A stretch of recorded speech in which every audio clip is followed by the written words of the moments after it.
എന്നെ അത്ഭുതപ്പെടുന്നത് ഇതിനകത്തൊരു ചർച്ചയുടെ ആവശ്യമുണ്ടോ? ഇവർ ഉന്നയിക്കപ്പെടുന്ന വിഷയം, അതായത് ഇത്രയേറെ കേട്ടാൽ തന്നെ 230 രൂപ ശമ്പളം മേടിക്കുന്ന ആൾക്കാർക്ക് ശമ്പളം കൂട്ടണം എന്നുള്ള കാര്യത്തിനകത്ത് നമ്മൾ ചർച്ചയുടെ പോലും ആവശ്യമില്ല. ഉന്നയിച്ചാൽ തന്നെ അത് ആലോചിക്കുകയും സ്വയം തന്നെ ഒരു ബോധ്യപ്പെടുകയും ചെയ്യും. സർക്കാർ തലത്തിൽ തന്നെ ആലോചിച്ച് ബോധ്യപ്പെടുത്തി എങ്ങനെയാണ് ഇന്ന് ഈ കാലഘട്ടത്തിൽ 230 രൂപ ഒരു നമുക്ക് 1 കിലോ ചാള മേടിക്കണമെന്നുണ്ടെങ്കിൽ 300-350 രൂപയാണ്.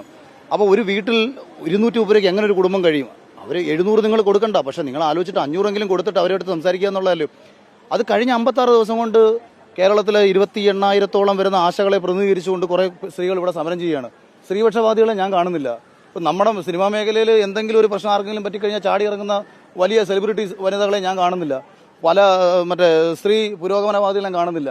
എവിടെങ്കിലും എന്തെങ്കിലും പ്രശ്നം നടന്നു കഴിഞ്ഞാൽ ചാനൽ ചർച്ച വന്നിരുന്ന് സംസാരിക്കുന്ന പല ഇവരെയൊന്നും കാണുന്നില്ല.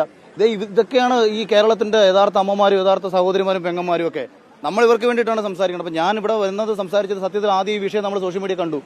അപ്പം നമ്മളൊന്നും, അതായത് ആരും പ്രതികരിക്കേണ്ട കാര്യമൊന്നും ഇല്ലാതെ തന്നെ ഗവൺമെന്റ് ചെയ്ത് കൊടുക്കുമെന്ന് തന്നെയായിരുന്നു വിശ്വസിച്ചത്. അപ്പോൾ കഴിഞ്ഞ ദിവസം ആ അമ്മയുടെ മുടിയൊക്കെ വെട്ടിയിട്ടുള്ള വീഡിയോ കണ്ടപ്പോഴത്തേക്കും നമുക്ക് തന്നെ ഭയങ്കര വൈകാരികമായ ദേഷ്യം തോന്നി.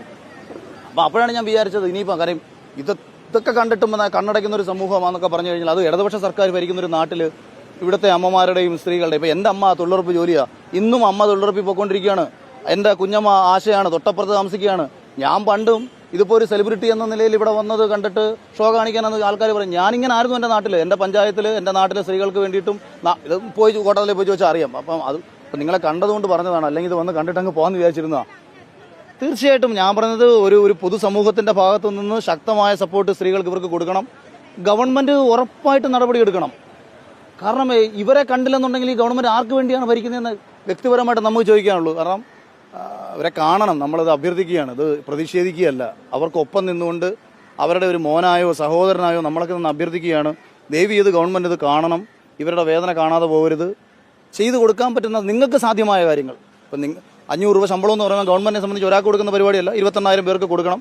അത് ഇത്ര വർഷം ചിലപ്പം കൊടുക്കേണ്ടി വരും. ഗവൺമെൻറ്റിന് വലിയ ബാധ്യത വരുന്ന കാര്യമാണ്. പക്ഷേ ഇവരുടെ ആവശ്യം അതിനേക്കാട്ടിയും ന്യായമാണ്. ഗവൺമെൻറ് എന്ന് പറയുന്നത് നാടിന് വേണ്ടിയാണെങ്കിൽ, നാട്ടിലെ സമൂഹത്തിന് വേണ്ടിയാണെങ്കിൽ, പാവങ്ങൾക്ക് വേണ്ടിയാണെന്നുണ്ടെങ്കിൽ ആ പാവങ്ങൾ ഉന്നയിക്കപ്പെടുന്ന ആവശ്യത്തിന് വലിയ പ്രാധാന്യമുണ്ടെന്ന് തിരിച്ചറിയണം. ആ പ്രാധാന്യം മനസ്സിലാക്കി വേണ്ട കാര്യങ്ങൾ ചെയ്തു കൊടുക്കുമ്പോൾ മാത്രമേ കമ്മ്യൂണിസ്റ്റ് മൂല്യം ഉണ്ടാവുന്നുള്ളൂ, മുഖ്യമന്ത്രിക്ക് മഹത്വം ഉണ്ടാവുന്നുള്ളൂ, അധികാര കസേരകൾക്ക് മൂല്യമുണ്ടാവുന്നുള്ളൂ.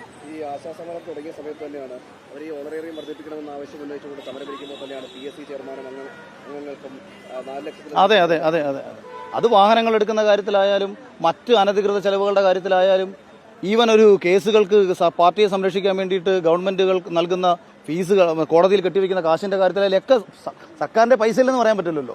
ഇപ്പം ചോദിച്ചു കഴിഞ്ഞാൽ നമ്മുടെ ധനമന്ത്രി പറഞ്ഞത് നമ്മുടെ ഖജനാവ് സുസ്ഥിരമാണ്, ഇവിടുത്തെ ധനകാര്യസ്ഥിതി ഭദ്രമാണ്. ധനകാര്യസ്ഥിതി ഭദ്രവും ഖജനാവിൽ പ്രശ്നങ്ങളില്ല, മറ്റു കാര്യങ്ങൾക്ക് ചെലവഴിക്കാൻ പണമില്ല എന്നുണ്ടെങ്കിൽ നിങ്ങൾ ഈ പാവങ്ങളെ കണ്ടില്ല എന്ന് നടിക്കുന്നത്, പരിഹസിക്കുന്നതും, ഇത് കണ്ടില്ല എന്നടിക്കുന്നത് മാത്രമല്ല പരിഹസിക്കുക കൂടി ചെയ്യുകയാണ്. അങ്ങനെ കുറേ സ്റ്റേറ്റ്മെൻ്റൊക്കെ വന്നില്ലേ?